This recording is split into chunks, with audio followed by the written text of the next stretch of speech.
Bonjour et bienvenue dans cet épisode de Jardin d'automne, le podcast où on prend le temps de semer des idées pour qu'elles puissent se développer.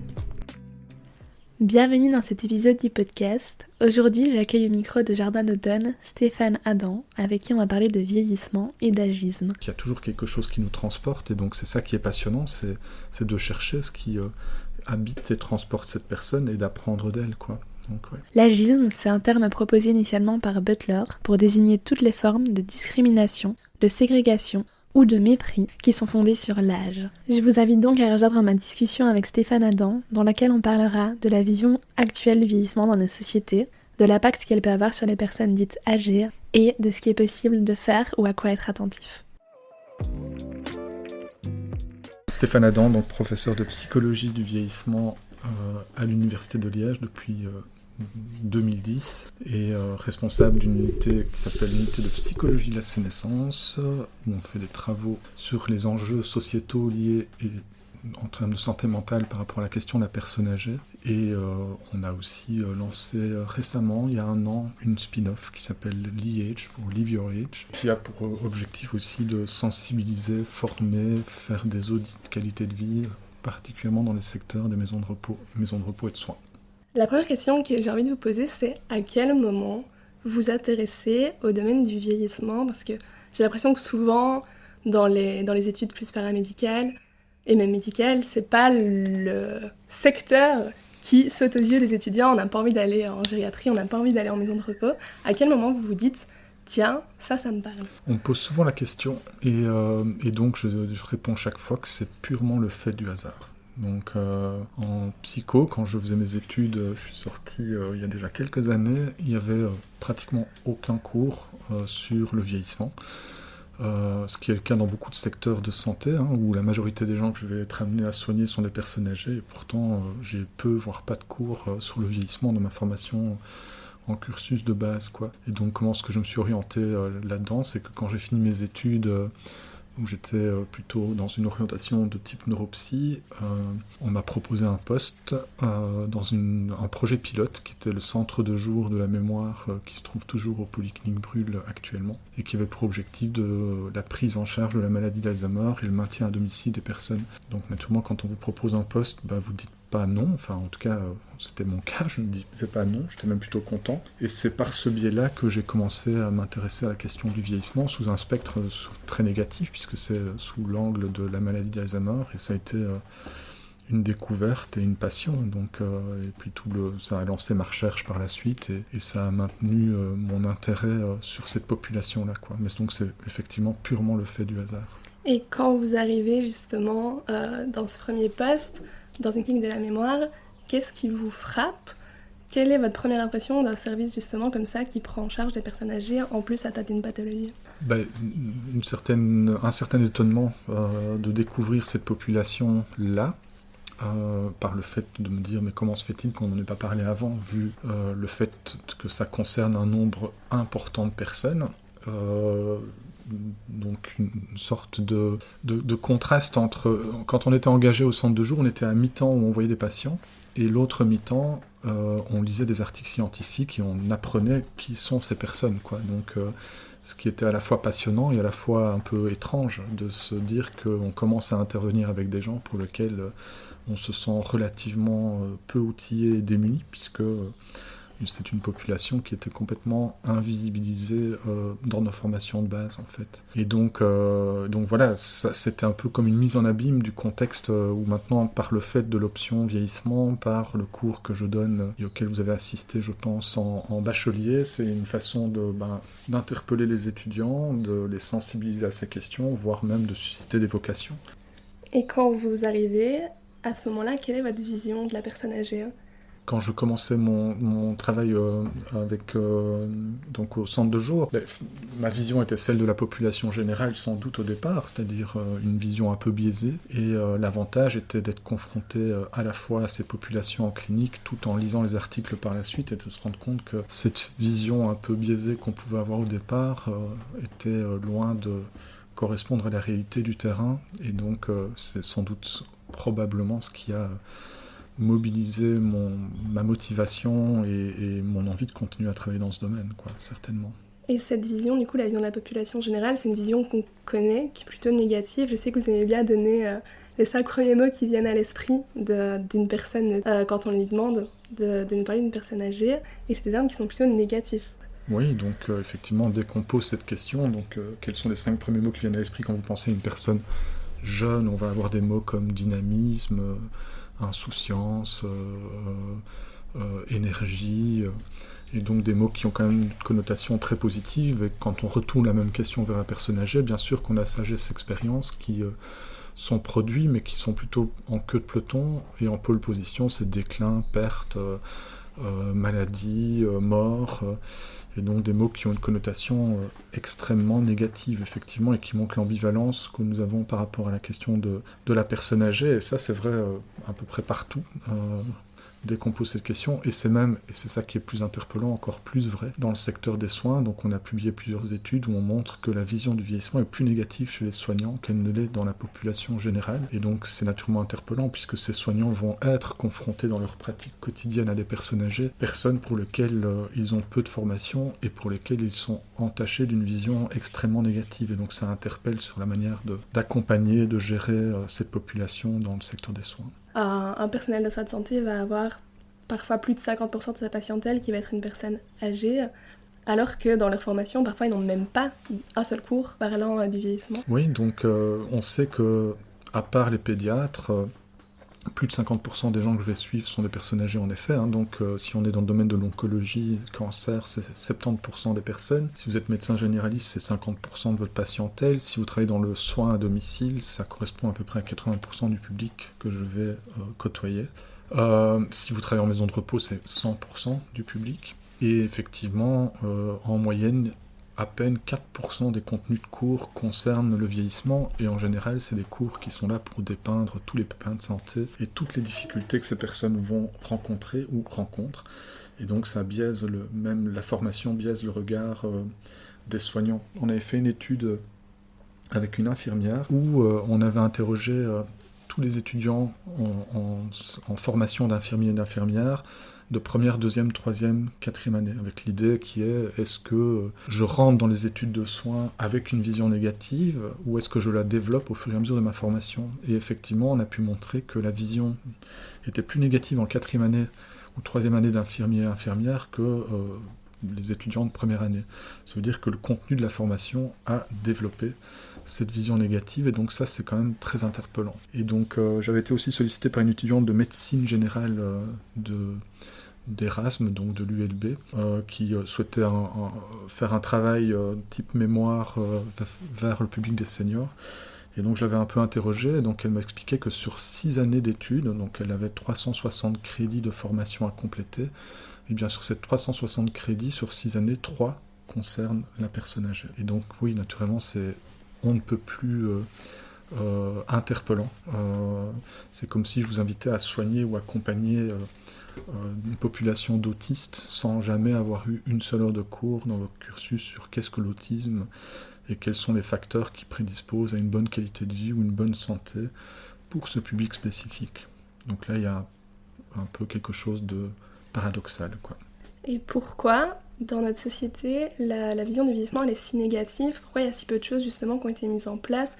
On sait que dans la littérature scientifique, c'est une population qui a été invisibilisée à un moment, et c'était plutôt justement débat sous le terme du déficit, du déclin.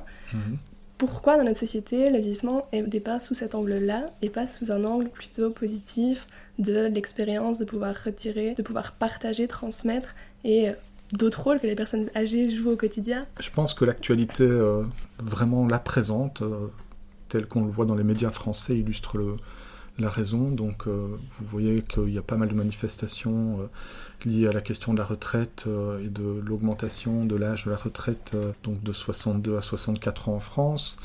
Et toute cette médiatisation qui est liée à ça, ça renvoie au fait que le vieux est considéré comme un inactif dans une société, donc un non productif, donc un poids économique. Et donc nous sommes dans des sociétés industrielles, capitalistes, individualistes et productivistes. Et donc tout ce qui génère l'impression d'un poids économique va avoir une connotation négative. Et donc c'est le cas en France, mais c'est le cas à peu près partout. Donc dès qu'on parle de vieillissement dans les médias ou dès que le politique aborde la question du vieillissement, c'est les enjeux économiques, tous ces vieux à la retraite et si peu de jeunes en emploi pour financer la retraite des aînés, ou le coût en soins de santé lié à la question du vieillissement. Et donc là, ça génère naturellement, au regard de la société de façon globale, une vision, une connotation négative et donc une vision négative. Et toujours en disant que les médias et les politiques oublient souvent de communiquer d'autres chiffres dont on n'entend jamais parler, c'est que 2,3 milliards d'euros, c'est le bénéfice économique lié au bénévolat des seniors. Et ça, on n'en parle pas. Donc on parle du coût, mais pas des éléments positifs, et donc ça génère des biais de perception, en fait. C'est un élément parmi d'autres qui participe à ça. Et donc plus une société est en crise économique, possiblement plus ça va générer d'agisme, puisque plus cette population va être perçue comme étant une partie du, entre guillemets, problème de la société, quoi. Suite à la crise Covid, il y a une crise économique qui s'ensuit. On peut imaginer que la vision justement du vieillissement va devenir de plus en plus négative. C'est en tout cas un des articles qu'on a publié récemment avec des collègues à peu près de tous les pays, essentiellement francophones mais anglophones également, qui est de dire qu'effectivement on craint que la situation sanitaire, et si on ajoute à ça aussi la crise économique liée à la situation des guerres comme en Ukraine et autres, on peut effectivement craindre que ça ne génère pas un changement positif par rapport au regard du vieillissement, mais plutôt un changement négatif, puisque plus la société est en situation économique précaire, plus on observe un agisme important. Donc il y a une étude à nouveau qu'on a publiée avec des collègues à l'international, où on comparait entre autres la vision du vieillissement entre des étudiants de psycho en France, en Belgique et en Suisse. Et on montrait que elle est quand même négative, mais c'est plus en France qu'en Belgique, et c'est moins en Suisse qu'en Belgique. Et quand on mettait en parallèle de ça des indicateurs économiques tels que le PIB du pays, le taux de chômage des jeunes, le coût lié aux retraites des personnes, on voyait que la situation était effectivement chaque fois la même, c'est-à-dire plus négatif en France, un peu moins en Belgique et surtout encore moins en Suisse. Et donc effectivement à partir de là, toute situation sociétale ou autre qui amène à amplifier ou diminuer le niveau de productivité économique d'un pays, on peut penser alors en parallèle que ça va augmenter l'agisme. Cette vision-là, elle est variable en fonction du statut de la société à un temps T. Oui, sauf que, hélas, on montre que c'est pire maintenant qu'à toute autre époque antérieure. Il y a des études qui le suggèrent et qui le montrent assez bien, parce que, d'abord, on est dans une culture, surtout dans l'après-deuxième guerre mondiale, qui est du capitalisme toujours un peu plus exacerbé, avec des modèles économiques qui sont tout le temps dans être plus productifs. Et donc ça a permis sans doute d'augmenter l'agisme au cours des 60-70 dernières années. Et aussi, il y a un autre élément qui est à prendre en compte, c'est la dimension démographique. C'est-à-dire qu'une étude avait montré que plus la vitesse du vieillissement d'une société est importante, donc plus la vague de personnes âgées arrivant est importante, plus ça génère d'agisme également. Et donc on a une augmentation de l'espérance de vie, on a des populations qui vivent plus longtemps et plus longtemps en bonne santé, et donc ça participe également à une vision négative. Donc si on cumule ces deux éléments, la démographie et l'économie, alors oui, on constate que c'est pire maintenant qu'à toute autre époque, et qu'on n'a pas de raison de penser que ce sera mieux dans les mois et les années futures, sauf si vraiment il y avait une vraie impulsion et une vraie appropriation politique et médiatique de ces questions, et alors avec une contre-communication qui serait à ce moment-là plus constructive et qui atténuerait ce mécanisme et ce problème. Et pour les personnes âgées, quel impact ça a le fait que la société, les personnes qu'elles rencontrent au quotidien peuvent avoir une vision justement négative du vieillissement, les voir sous un certain prisme? Est-ce que ça a des impacts directement sur elles? Bien sûr, donc c'est tout ce qu'on essaie de montrer, c'est un peu la prophétie autoréalisatrice du stéréotype. Il me semble dû voir ça ou entendre parler de ça aussi avec Benoît Dardenne. C'est le fait que plus on pense qu'une personne est incompétente, plus on lui fait sentir par les paroles ou mes actes, mes comportements qu'elle est incompétente, moins cette personne va se sentir compétente, donc moins elle va faire d'efforts. Plus elle va trouver la situation difficile, donc plus elle va s'éteindre, et tout ce qui confirme qu'elle n'est pas compétente en quelque sorte, et la boucle est bouclée, quoi. Et donc, on va même montrer que les attitudes des soignants qui font que la personne se sente plus vieille ou qui lui font se sentir qu'elle est vieille va avoir des conséquences sur la santé de ces personnes. Il y a une étude qu'on avait publiée où on montrait que quand une personne âgée est diagnostiquée d'un cancer et qu'on mesure la vision qu'elle a du vieillissement, vision qui est fortement imprégnée par la manière dont le vieillissement est perçu dans la société, eh bien plus l'individu a une vision négative, moins longtemps il va vivre et survivre avec le cancer. Donc, qui montre bien que c'est un facteur de santé majeur. Et donc on a tout intérêt à changer le regard et les attitudes par rapport aux personnes âgées, particulièrement dans le secteur des soins, puisque c'est à la fois un enjeu, je dirais, de santé publique, mais aussi un enjeu économique. Quel type de stéréotypes peuvent être activés chez une personne âgée? Qu'est-ce qui fait qu'elle va contre-performer ou qu'elle va se sentir justement moins compétente dans la vie de tous les jours? À quel type de situation elle peut être confrontée? Par exemple, parmi les stéréotypes, il y a vieillir égale être moins compétent, entre autres sur le plan cognitif et tout particulièrement sur le plan de la mémoire. Je pense que vous avez une formation de neuropsychologue, entre autres. Et donc, ça veut dire que les personnes s'imprègnent de ça. Donc, dans la population générale, on montre que c'est ce que tous croient. Et d'ailleurs, quand on demandait quels sont les 5 premiers mots qui viennent à l'esprit quand vous pensez à une personne âgée, les étudiants en psycho vont dire mémoire, sous-entendu déclin de la mémoire. Et donc, naturellement, ça, on s'imprègne de cette idée-là que vieillir égale avoir une mémoire déclinante et risquer de souffrir de pathologies telles que la maladie d'Alzheimer, sauf que quand on devient âgé, ça devient une représentation de moi, et que ça veut dire que dès qu'on va confronter cette personne d'un certain âge à un test de mémoire, elle va activer ce stéréotype, ce qui va générer une anxiété au moment de passer la tâche, et si elle est plus anxieuse, elle va effectivement perdre des points. Et donc on montre vraiment des éléments de ce type, comme aussi une autre étude qui montrait qu'il suffit qu'on fasse passer un test d'équilibre et de marche à une personne âgée après l'avoir sensibilisé dans la salle d'attente aux pertes d'équilibre et aux problèmes de marche avec l'âge, eh bien quand les personnes passent le test de marche après, elles sont un peu moins performantes et surtout elles se sentent plus vieilles après avoir passé le test de marche. Et donc ça montre bien l'imprégnation de l'environnement ou des attitudes sur finalement la performance directe des personnes, qui amène presque à dire aussi que plus je pense qu'elle n'est pas compétente, plus je vais l'aider, et plus je l'aide, plus elle devient dépendante, et donc on en vient vraiment sur ces conséquences très délétères pour ces personnes, quoi. Quand on met une personne âgée dans une situation justement d'évaluation de sa mémoire, elle va se sentir plusieurs années plus vieille qu'est-ce qu'elle est réellement. Ouais, il suffit même de dire à une personne que tout à l'heure elle passera un test de mémoire pour qu'elle se sente 5 ans plus vieille. Alors que l'âge ressenti est un des plus grands prédicteurs de l'évolution de santé physique et mentale des personnes. Une personne qui se sent plus vieille vit moins longtemps et a plus de risque de développer la maladie d'Alzheimer dans les mois et les années futures. Donc ça montre effectivement toute l'incidence des comportements sur le ressenti psychologique des personnes et sur finalement même leur évolution de santé dans les années futures. On associe du coup souvent, comme vous l'avez dit, vieillissement à un déclin de la mémoire.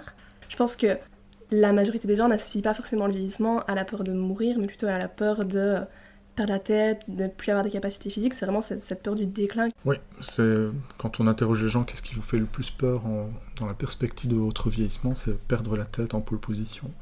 Donc les gens pourtant auraient probablement spontanément plutôt évoqué la mort, mais non, ce qui fait le plus peur, c'est souffrir d'une maladie telle que la maladie d'Alzheimer, dont on dit parfois que c'est pire que la mort. Ce qui amène aussi à dire d'ailleurs qu'on a une représentation d'ailleurs souvent excessivement négative de ce type de pathologie par rapport à ce que est réellement le vécu des personnes atteintes de ces maladies. Donc je ne veux pas dire pour autant que c'est gai d'avoir la maladie d'Alzheimer, loin de là, mais je pense que ce qu'on en croit est bien plus négatif que ce qui est réellement le vécu et la réalité de cette maladie. Dans la société, il y a beaucoup de stimulation de la mémoire, essayer d'amener les personnes plus âgées à drill leur mémoire, parce qu'on constate que mamie, elle a oublié d'aller chercher son petit-fils à l'école la semaine passée, oh là là, ça doit être sa mémoire. Est-ce que c'est des choses à faire ? En fait, c'est toujours compliqué parce qu'il y a certaines études plutôt très médicales ou très cognitivistes qui suggèrent qu'effectivement il faut stimuler sa mémoire, que ça permet de gagner 1 ou 2 points à un test. Et on dit toujours, mais c'est purement artificiel et c'est très confrontant. Et donc dans le cours, j'essaie d'amener d'autres arguments scientifiques qui amènent à tempérer ce type d'attitude, voire même à à les éviter. Donc j'en suis presque à dire que plus on stimule la mémoire, plus on développe les troubles de la mémoire. Et l'idée est de se dire que de toute façon, vivre est stimulant. Donc il n'y a pas un moment de nos vies où nous ne sommes pas en mémoire. Ici, peut-être que des gens écoutent ce podcast et le fait d'évoquer ça suscite des souvenirs par rapport à leurs parents, leurs grands-parents ou que sais-je. Donc sont en mémoire et d'autres n'écoutent pas mais se demandent s'ils vont prendre une chimée bleue ou une duvel tout à l'heure. Donc on est en mémoire de façon permanente, comme quand on dort, les rêves que l'on fait sont là pour consolider l'information que l'on vit en journée. Donc ça veut dire qu'en fait, il y a plus de stimulation de la mémoire chez quelqu'un qui va à la piscine que chez quelqu'un qui reste derrière un ordinateur à prendre des listes de mots, quoi. Donc ce qu'il faut si on veut stimuler la mémoire, c'est que les gens continuent à être actifs, continuent à faire ce qu'ils aiment, et pas à se confronter à des situations artificielles qui n'arrêtent pas de leur rappeler de façon récurrente, avec l'âge, la mémoire décline, il faut faire attention, etc.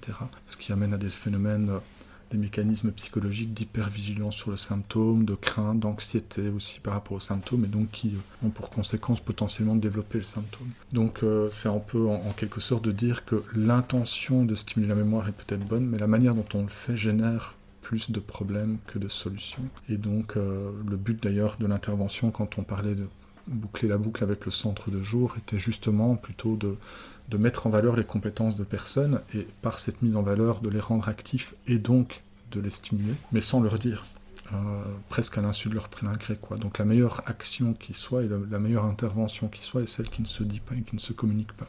Souvent en maison de repos, en tout cas, ça arrive de rencontrer des ateliers pour que les pensionnaires puissent faire des activités, partager, etc. Et parfois il y a des ateliers justement sur la mémoire. Et là, on va vraiment les confronter. Ce sera explicite, on va leur dire à faire tel exercice, on va essayer de se rappeler de ceci ou de cela.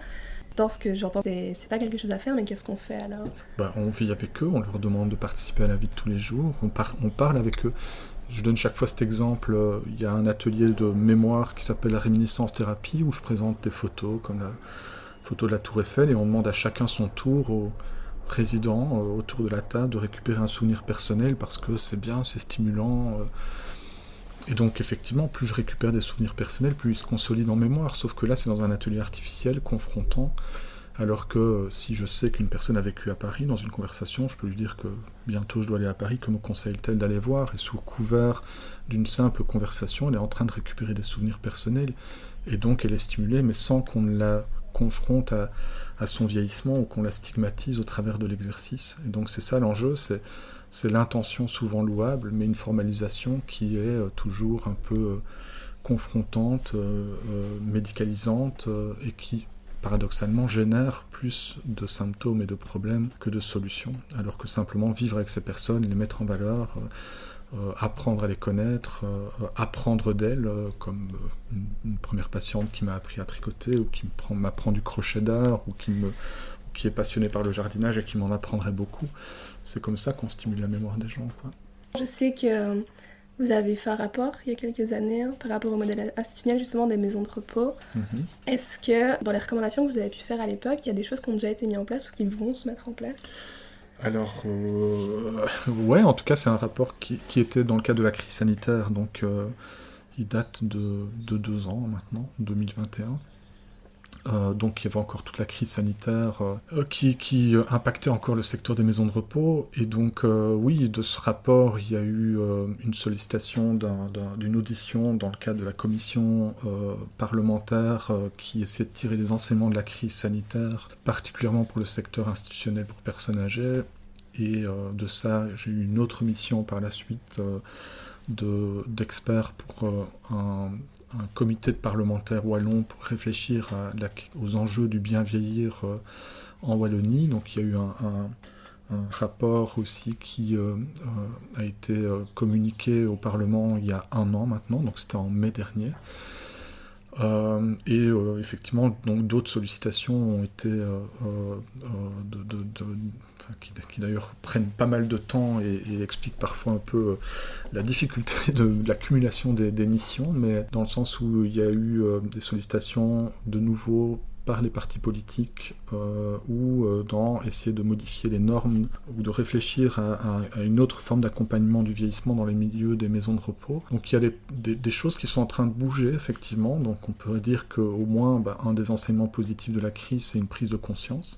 Pour le moment je pense qu'on est encore plus dans les intentions que dans les actes, donc j'ai l'espoir qu'on pourra passer aux actes dans les prochains mois, prochaines années. Donc je reste prudent avec un optimisme mesuré sur le fait que ça va pouvoir amener à des choses concrètes. Mais en tout cas, pour le moment, on dira que les choses s'orientent tout doucement dans cette direction.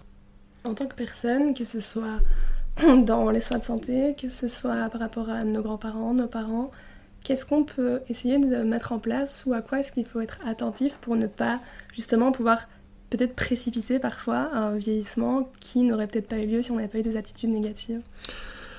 Ce qu'on essaie de dire pour synthétiser les choses, c'est qu'on a tendance à avoir des comportements par rapport aux personnes âgées sur ce que je crois être le vieillissement. Donc je crois qu'une personne âgée, elle n'entend pas bien et elle n'a pas toutes ses frites dans le même sachet, donc elle ne comprend pas bien.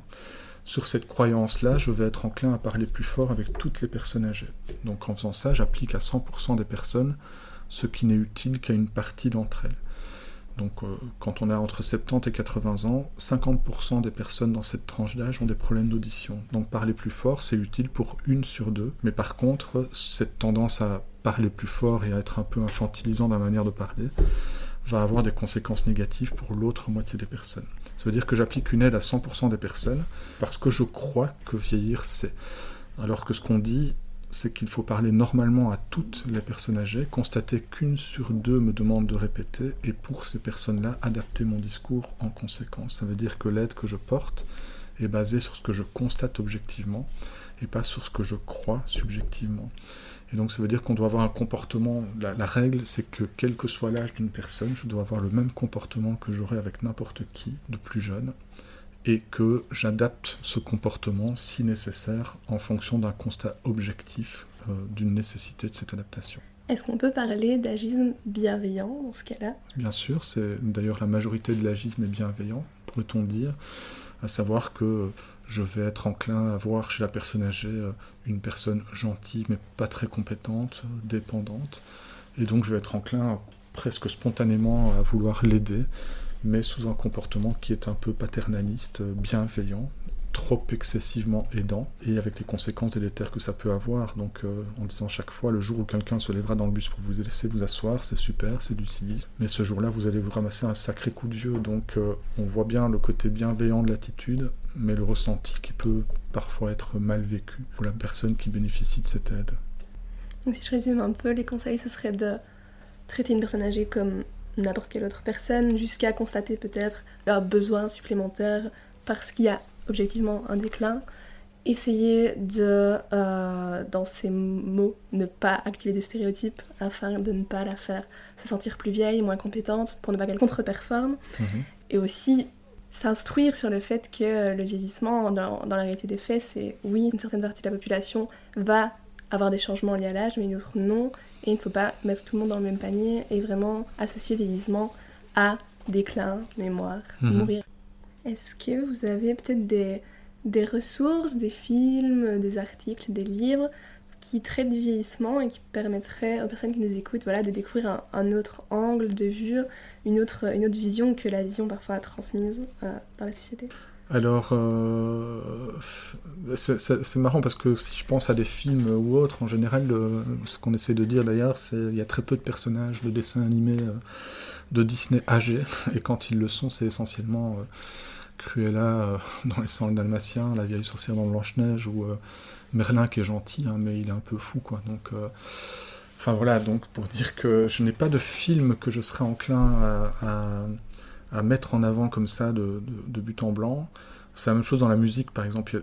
En général, les morceaux de musique qui évoquent le vieillissement sont très connotés négativement, à quelques exceptions près, dont un morceau de Catherine Ringer récemment qui devient donc âgée, naturellement, et qui a un morceau qu'elle appelle, dont le refrain c'est « Senior, j'adore », et donc qui essaye de dire tout ce qu'elle trouve de positif par son âge avançant. Et sinon, dans les livres et la littérature, je renverrai peut-être les gens sur notre site internet et nos publications, mais sur aussi quelques livres qui amènent à changer le regard sur le vieillissement, dont un livre En son temps de Marcia van der Linden, ou encore d'autres, même au niveau local. L'ASB Le Bien Vieillir a essayé aussi de faire un livre sur un changement de regard par rapport au vieillissement, ou plus récemment encore, on a sorti un livre Maison de repos, maison de vie, point d'interrogation, et qui amène à repenser, ou en tout cas à voir le système institutionnel sous un angle différent également, et qui amènerait aussi à changer le regard sur les gens qui vivent dans ces structures, si ces structures étaient en tout cas moins connotées comme à l'hôpital, quoi. Donc voilà. Pour vous, une société avec une vision du vieillissement positive, c'est possible ? Alors, en tout cas, moins négative, c'est possible. Merci beaucoup d'avoir pris le temps de nous parler de tout ça. Je pense que ça va pouvoir peut-être interpeller certaines personnes de se rendre compte qu'on porte autant de stéréotypes et de l'impact que ça peut avoir chez nos aînés. Merci d'avoir écouté cet épisode du podcast. J'espère qu'il fera un bout de chemin avec vous. On se retrouve dans 15 jours pour un nouvel épisode. Et en attendant, n'hésitez pas à aller suivre le podcast sur Instagram @jardin d'automne et à y laisser vos retours. À bientôt!